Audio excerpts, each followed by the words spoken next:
The views and opinions expressed on From the Mouths of Madness are that of the panel and not of the Geeks Under the Influence Network or their sponsors, Amazon.com, NTpublic.com. Listeners, beware.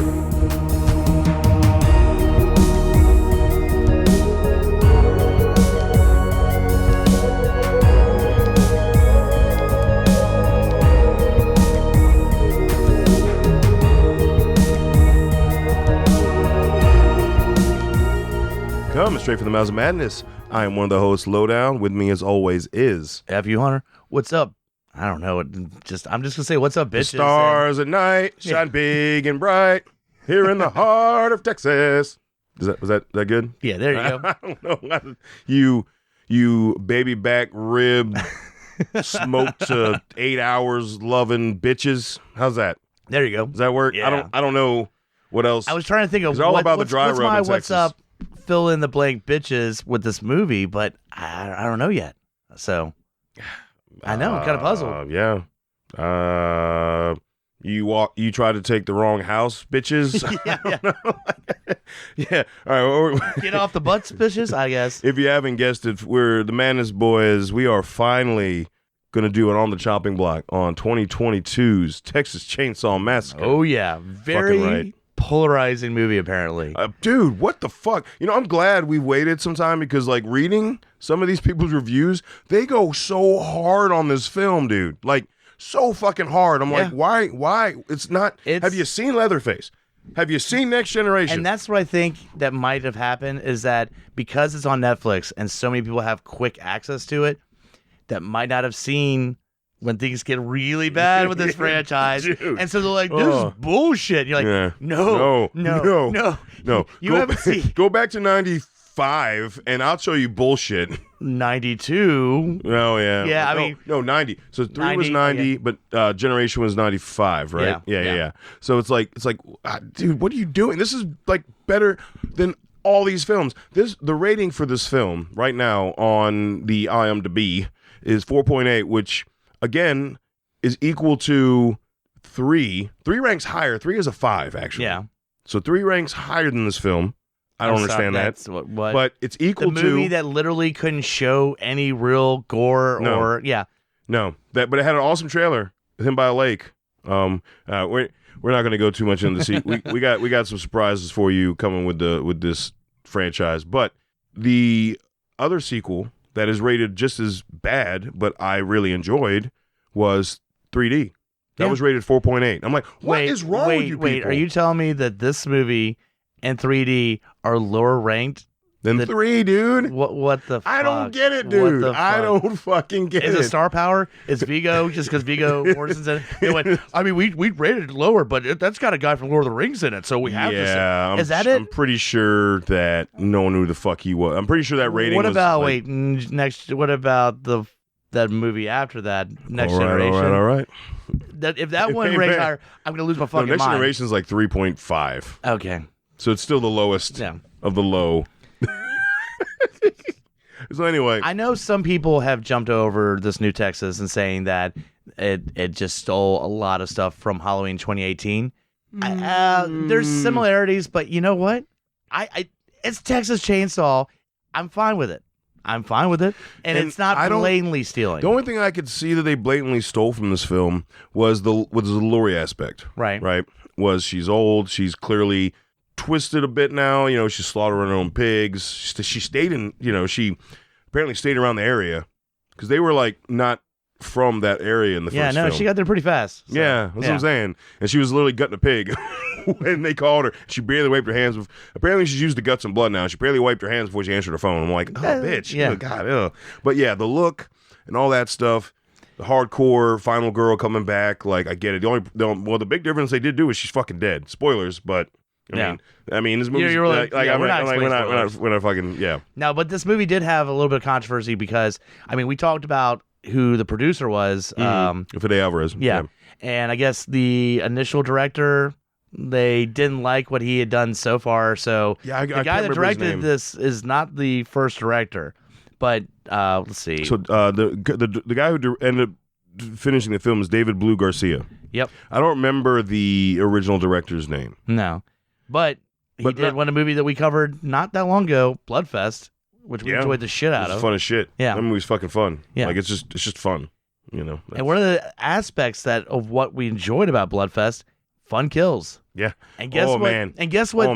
Got brought into this fucking movie? Some fun fucking kills. I gotta say, like that was probably the crown jewel of this Texas movie, because all the other sequels, even the ones I've enjoyed, there's similarities, but it never bothered me. But there's definitely, because you can think, how much can you do with meatpacking stuff?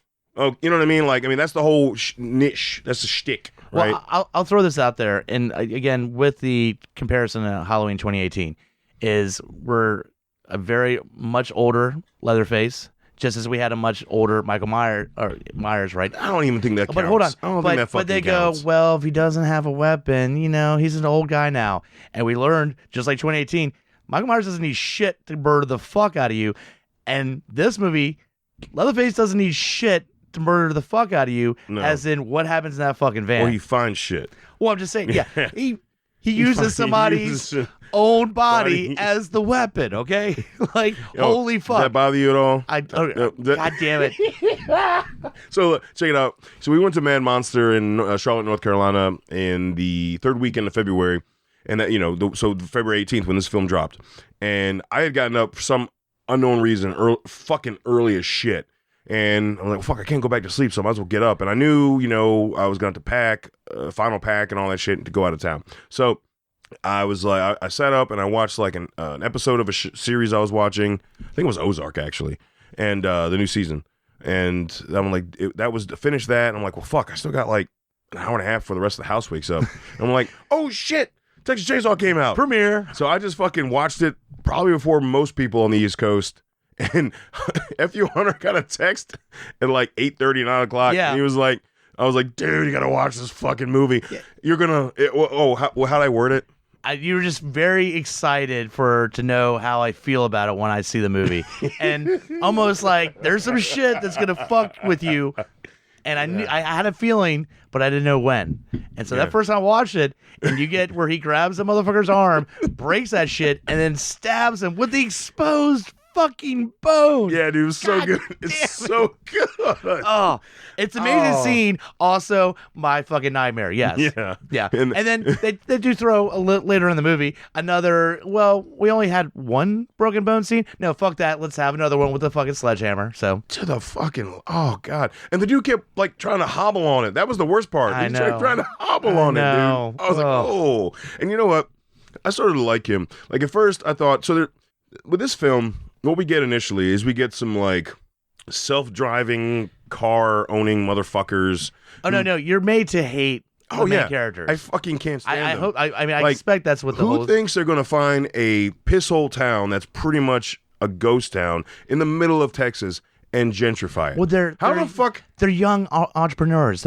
They're like, we're gonna take this town, we're gonna make it our own. Yeah, and it's almost like, and people brought this up, kind of like we're going to start our own cult in this own area. It's kind of what it came across as that. Because like, we're going to roll everybody on a bus and it's going to be a party. And I'm like, then they're going to sober up and be like, oh, this is bullshit. We're out. And I'm like, what the that's not how you start a business. Like, it's not how you rejuvenate a town, But there's, a few people left. Was a town called Harlow? Harlow. Yeah. So there's a few towns left. There's a few people left. We've got some Jed. Yes. There's Jed in this iteration, right? What's that? The original Leatherface, because this is a direct sequel to the first one, right? Yeah. So his name's Jed. Jed, yeah. Sawyer. Yeah, this is the Sawyers. Remember, Michael Bay's shit changed the name. I think his was Hewitt, so this is Sawyers. And then you got the woman who takes care of him at the orphanage. So apparently a grown man, after the first movie, went to live in an orphanage. Yep. As a grown man. Let me say it again. As a grown man. Yeah. Apparently with the mentality of a 5-year-old. But guess what? That's what controlled the killing. We make fun of it, but she figured out the right recipe to say, no, I get it. I'll take care of you. Don't murder the fuck out of people. To the point she goes, I'm going to take your chainsaw and put it in the wall because I don't want you accidentally murdering all the other kids here, okay? Don't kill the kids, please. Yeah. Please. But that's what I'm saying. It wasn't that she put it away in the closet, like on the higher shelf. In a fucking wall. She put it in the wall. She said, "This chainsaw, you can't even see, because if you do, you'll probably start murdering motherfuckers." Can I just say how awesome this scene was? Oh, when he He's just pressing the fucking wall down, like, and he pulls out, and the fact that 3D didn't do this, they made nod to it because he had multiple chainsaws, and one of them was what appeared to be a replica of this chainsaw, but no, it's that bright lime green fucking chainsaw. Yep. I'm like, yes, fuck yeah. I do want to address real quick just the similarities between 3D and this, where the whole setup is we haven't seen Leatherface for years and years. It's supposed to be directly from the original, and that's it. All the other shit after doesn't exist. And because of the death of his caretaker, he goes on a fucking killing spree. But what happens here? Hold on, wait. They accidentally kill her and send her into like cardiac arrest, and then he goes on a killing spree. Yeah. The only difference is he actually wears her face. But there's also a question about the deed of the property that he'd been living on. There's a few beats that are pretty close. The deed thing with being left. Yeah. Yeah, it's a little weird. So technically, folks, we should be doing a killer filler on Texas Chainsaw 3D this. I mean, technically, because they're both direct sequels. But they're pretty goddamn. I mean, the only thing we're missing from this film is the cameos. So we get fucking part 2, Bill Moseley. As the father or papa, whatever, and then we get Gunnar Hansen. That's right. In 3D. Yeah. So the original Leatherface did and we don't have the, evil politician, working thing. Like this. Was it Gus or some shit? Because that's the thing with 3D is that you get a little bit of the, Leatherface is kind of the good guy a little bit in that one, because evil politician is, fucking everything up and hates the Sawyers or whatever they called. But this one just says, y'all fucked up. Yep. Y'all fucked up. You fucked up. You let that old lady die, and you made me cut her fucking face off. And look what happened. That was the only thing holding him back from just going in total fucking, I'm going to destroy every living being that's in my path. And when I'm talking destroy, I'm like, that old motherfucker was fast. Really fast. He was towards the closer to the end of the film when she's pinned in the car when it crashed into the garage, right? And Leatherface on the side, trying to cut through the door, and the little sister walks up and she gets his attention. I think she shot at him and missed because that's how. Yeah, that's what happens. Yeah. No. I think she did the whole I'm pulling the gun up, click, safety on or empty. Yeah, something happened. Yeah, and then it got silent for. It was it seemed like it was really long, but it was like a half a second of just silence, and then he just fucking charges, and I'm like, how the fuck are you moving this fast, dude? And then they show that scene from the outside, so you get a really good wide pan out shot, and Leatherface is just charging after her with a fucking chainsaw, dude. Yeah. She is young and spry, and she is barely staying away from him. He is dude. right up on her ass. On her ass, dude. And I love that because I feel like this film, and I guess this is another comparison to 2018, but it's just gonna happen. When I watched it, I didn't view it as that. I viewed it as you're giving me right now an homage to the first one, Leatherface running like a madman through the fucking fields of Texas in the first film with a chainsaw. Yep. What do I see him now doing? Running through the fucking streets of what the fucking name of that Harlow? place? Harlow. Yeah. With a chainsaw. Yep. After prey. He's just charging after her and he's not going to stop. I loved it. I thought it was so good. Besides just the kills, I thought there was some actual good suspense moments. Kind of like you had in 2018 in the bathroom scene. Yeah. You have in the van scene when she's trying to not be noticed. She's pinned.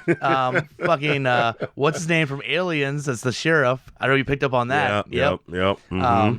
And he's gurgling blood. She's like, shut the fuck up, dude. And he's like, oh, making every noise possible. And she's like, shut the fuck up.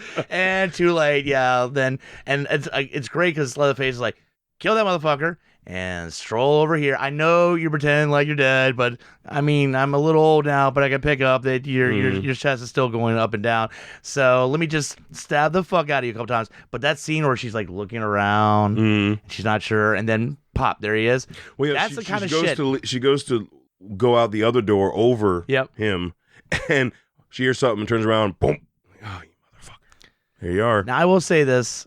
There are some practical effects, but there's a lot more CGI going on here, but it doesn't bother me as much. I know we just go off about CGI, but I think it's because they didn't hit you over the head. A lot of it's kind of far shots when they're doing a lot of the CGI, a lot of close up with the practical, but I could be wrong. Like I feel like the whole bus scene was practical. A lot of the bus scene was practical. Yeah, but you get where she gets chopped in half. That's that's clearly CGI. And that's what so there are points where you're like, ugh. But for the most part, chop, that was, I feel like that was CGI. I feel like the act of it happening was CGI, but then the look back where he's holding the head, obviously that was practical. Yeah. I mean, the mallet to the head or the sledgehammer to the head, I think started maybe practical, but it definitely went CGI when it's repeated over and over and over again. Which that did hurt a little bit because I'm like, that is a direct homage to the very first fucking kill in 74. Right? Like, I mean, that kill is epic to this day.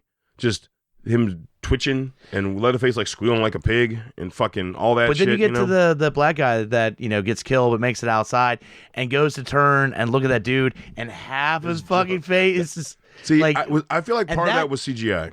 See, that's where I think that might have been more practical, but I could be wrong. But I'm saying there's a mixture there, but the CGI, I don't think they went 100% heavy on the CGI. No. I wish they'd gone 100% heavy 3D, on practical, but... I think parts in 3D went heavier in CGI than this did. Yeah, I think there are parts in 3D with the kills that went heavier than this film did. That's just me. And I've rewatched 3D recently. That ending is what hurts that movie so much. And but I'll say this: in comparison, this with 3D, the kills are so fucking much better. They're so much better. Yeah, because 3D was following that what all the sequels did, what the remake, what the prequel to the remake did, where they're following the same beats of in a house, people go into the house, Leatherface takes him to his little torture dungeon, and has his way with like 2 or 3 of them before he like ventures out of the house. Yeah, that has been every Texas Chainsaw movie up to this one. I'll say 3D has the carnival scene, which is awesomely ridiculous. That's when he leaves the house, right? But he killed no one there. Yeah, and that's what I'm saying is that he does. But this movie has the bus scene. He scared the guy. But this has the bus scene. It has the bus scene, yeah. God damn it. Yeah. All right. Look, I was already enjoying this movie, and it gets to that bus scene. And this is where it's Texas Chainsaw Massacre. Yes. That bus scene, ! Massacre. Because he rolls up in there, and God damn it, if everybody doesn't pull up their fucking phone. One dude's like, you come anywhere closer to me, I'm going to fucking cancel you. And his response is, chainsaw you as quick as... Like, and you get him dropping with the phone, and then Leatherface stepping over. Yeah. And then just massacre in that fucking bus. And it was beautiful. It was because we have never gotten... that kind of situation. No. A true massacre. We've talked about movies like, Jason Takes Manhattan, where you're like, oh man, he's in New York. He's in New York. He's gonna fuck some people everybody. No. And he doesn't. He throws a guy over a fucking bar. And that's the thing. This says Leatherface on a bus full of motherfuckers. He is going to kill every single one of them, and that's what you got. Yep. It was.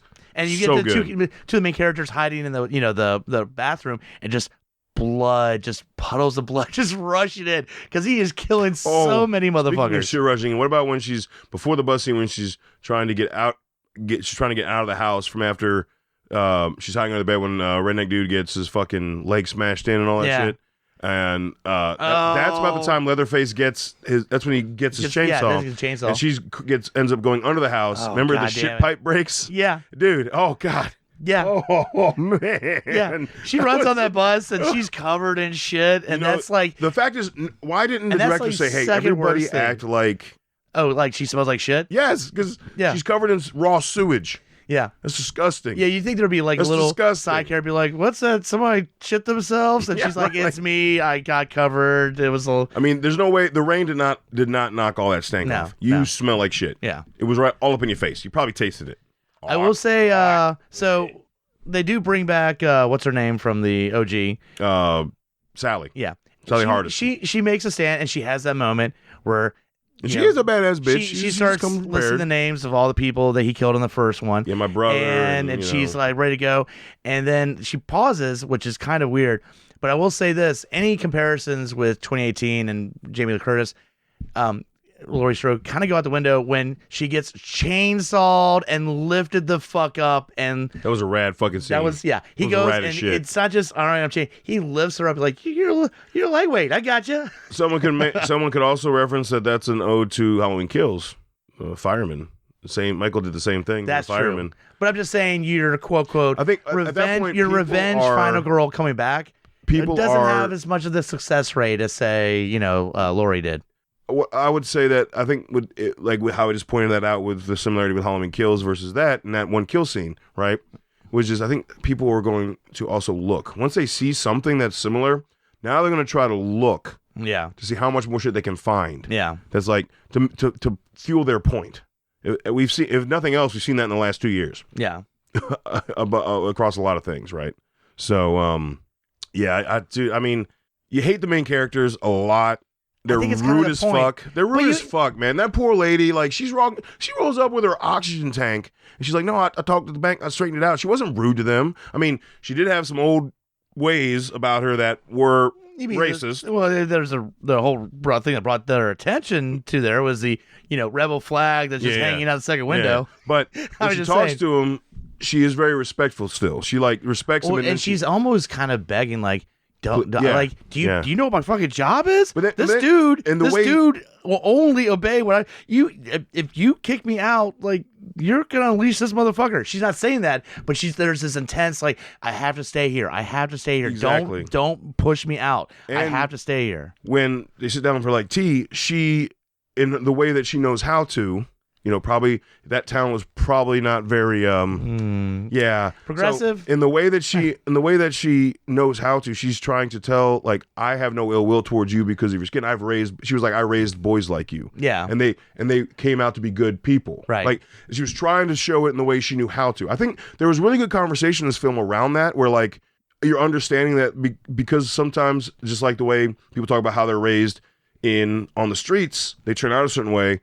When you're raised a certain way and the other way, you've got to, either catch them when they're younger and more pliable to kind of change that a little bit. Yeah. Right. Or when they get to her age, she's like, I really do love everybody. I don't know how to verbalize talking about another person besides a white person. Yeah. You know what I mean? Like, she just can't verbalize talking about any other skin color, ethnicity, or, anything other than, it's funny because there's instant judgments on a lot of people, and I think that's one of the things that people... The redneck dude, by the end, I dug the fuck out of him. Well, that's what I'm saying, is literally you get introduced to him, and they're already talking shit about him. And he hasn't done anything to him. He hasn't done anything to him. Now, he sees how they are treating her, and then he's like, fuck you, I'm taking your fucking keys till this shit gets worked out. And he's not being shitty because he wants to be shitty. He's being shitty because he saw what they were doing to her. Yeah. An older lady who, like, again, trucking around her fucking oxygen cart, bro. Like, what how you being mean to her?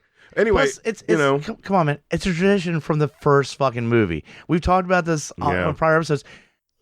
We were cheering when the motherfucker in the wheelchair got fucking killed because he was so goddamn annoying. Yeah. You want obnoxious characters in these movies. You do. And there's a chock full of them. And again, people we didn't even know, as soon as they started lifting that phone up to Leatherface, I was like, good. All you motherfuckers die. All you motherfuckers die. Yeah. Seriously. Now, I will say that the big turn with, I forget the character's name, but we'll call him Redneck Dude because whatever. One of the people that stayed in the town out of the three people. Well, he was hired. That's the whole thing, is he's fixing it up to be presentable for all the investors. I don't think he was working on his truck. But he was quote, that's why, like, the movie theaters lights are on. He was trying to set it up for a good walkthrough demo, from what I understand. Okay, so that makes sense. Yeah. But, like, with the younger daughter, she's dealing with, the younger sister, she's dealing with trauma. Like, she's the kind of where the story's going. Like, the older sister's part of it, but it's really about, like, I think there's a lot of conversation around her in the film as far as how she's kind of grows through that trauma, except for the end scene because, it's a fucking horror movie. But, remember there was a shooting and all her friends got shot. And she got shot. All her friends got shot and she got shot, but she got shot and she was alive. But all her friends were dead. Yeah, she felt that guilt of the survivor's guilt. And then she has to think about guns. And of course, you're in Texas. I'd hate to break it to you. Guns aplenty. Yeah. Guns aplenty. I feel like fucking 20% of the fucking U.S. population's gun is in Texas. Not necessarily a bad thing, because this movie did show, it did a good job of not picking sides with anything. It was just like, this is the conversation. Here you go. Yeah. Because when he realizes she was shot, he turns and changes his tone. Yeah. Because he thinks she's just some, like, yuppie-duppy, super duper extreme liberal. She's actually kind of been through some shit. She's been through some shit. Yeah. And she doesn't hate. The only reason she has an issue with guns is because she has been shot, right? Yeah. But then next thing you know, down the road you see her using guns because she kind of has to. Well, he showed her. He was like, "Look, here." He remember there's that scene where they're like going over the guns he has because she's curious, and he shows her, and she realizes it's just a thing. It's just without a human behind it. It's just a thing. Remember there was that whole scene where the sister comes in and she was using the bathroom. Yeah, she's like, "Did you just fuck that guy?" I mean, come on, that was the look of. Are you putting your pants back on? I was just cleaning out my vagina because I let him cover me. What? I'm sorry. Was something coming out of you or going into you? Like, what's going on here? But no, real talk. I thought that was a really cool and important scene for today's, like, where we're at today. Yeah. In a modern horror movie. Because it wasn't picking sides. It was just showing, hey, there's the conversation, here's the conversation. Now, everyone on the bus could fuck off. Yeah. But it was showing she had trauma, and then she's put in this kind of situation. And you realize, oh, this is a fucking weapon. Yeah. I'm going to use this.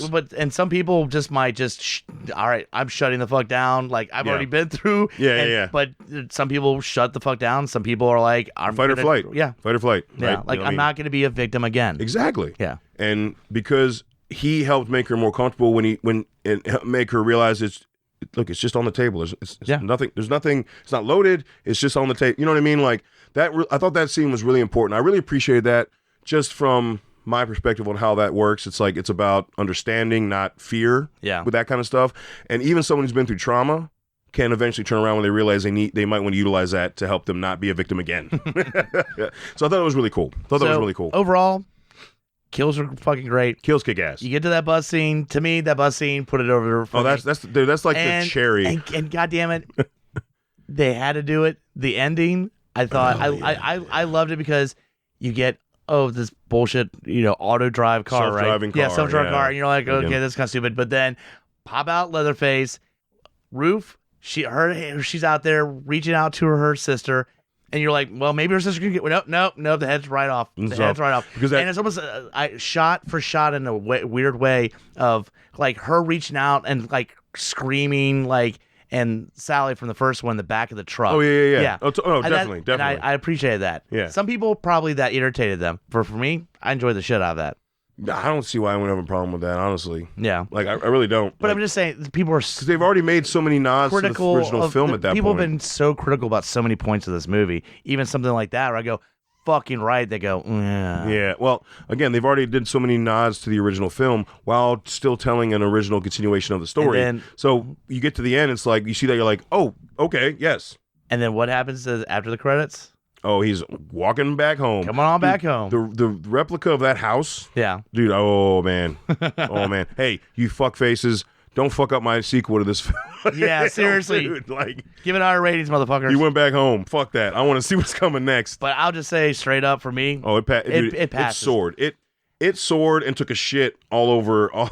And that's the thing is that I was kind of jealous because, like, you watched it before really any of this wave of negative reviews came through, and I was like, I'm not gonna ignore all that. I didn't read anything because I watched it a few days after you did, and I was just like more of confusion, like why are people fucking like shitting on this movie, and because I enjoyed the fuck out of it. I fucking loved it.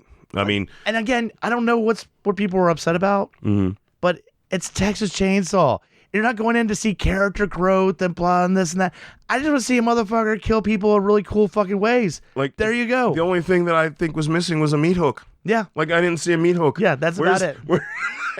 So, all right, that wraps up. It's sort of over the chopping block for both of us. We fucking both love that film. It's rewatchable. Like, if it ever gets released in hard copy Netflix, I will buy it and own it. Fuck all the negative shit. Fucking check it out if you haven't. Yeah, seriously. Give it a watch. If it just watch it, please. Hit us up at lowdownbrown.gui@gmail.com if you've already seen it and you agree or disagree, and we can have some conversation about that. And if you watch it because you liked our review on it, let us know that too. We greatly appreciate that. And also go to GUIPodcast.com, check out all the other shows on the network.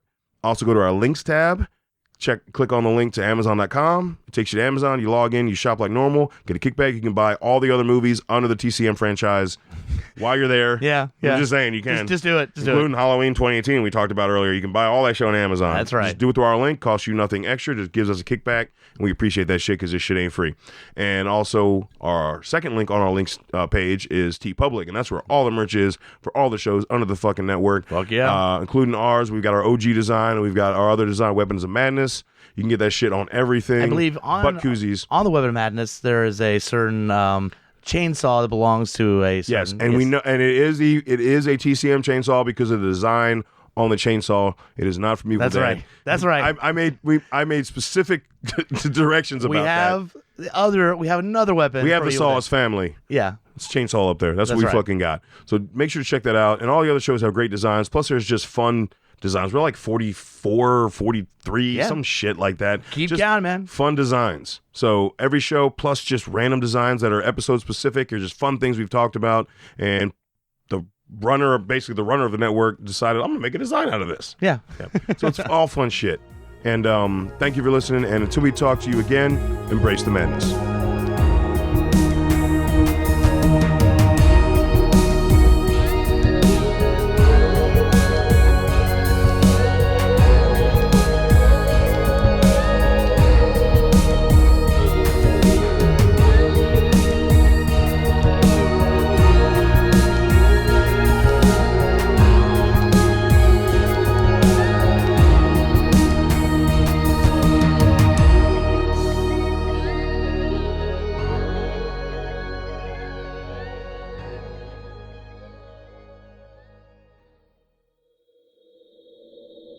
Join us at GUIPodcast.com.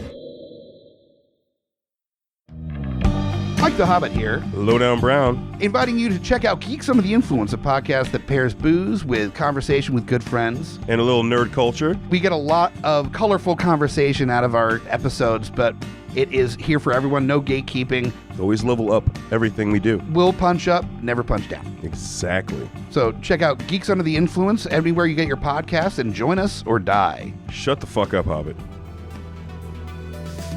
Welcome to GUI Nights. GUI Nights. Yeah, I am Lowdown Brown. With me as always, Mike the Hobbit. this is the tangential side of GUI. This is like so many of those other shows that has the after the show bit mixed with a little bit of Baywatch night, so it's a little sexier. It's a little bit after hours. Also while tying it into the previous episode of GUI. So look forward to that too, because this comes out the week after the flagship hour-long episode. So make sure to check out GUI Nights, and when you're done, you can... Go the fuck home. In a world of blockbuster movies, there's another dimension. The dimension of schlock cinema. Join us at Beautiful Disasters on a journey into the fringe territory of B-movie abandon. We review the flicks that are forgotten or underappreciated to give them a proper place in the annals of celluloid history. I'm the Groots, F.U. Hunter. your guides at Beautiful Disasters. Come along with us for a fun ride. May the schlock be with you.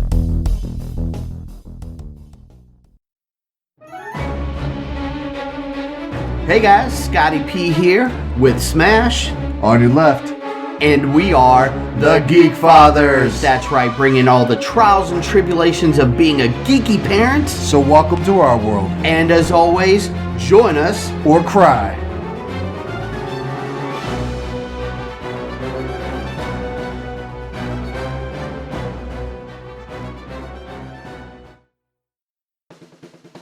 My name is Amy Bogard, And I'm Mike the Hobbit. and we are the hosts of Deeply Upsetting, where we use our expertise to answer your most upsetting hypothetical quandaries, such as, what non-winged animal deserves wings? And what body part deserves a secret mouth? Which cryptid is the worst roommate? These questions and more that plague you will be answered on Deeply Upsetting, available anywhere you get your podcasts and at GUIPodcast.com.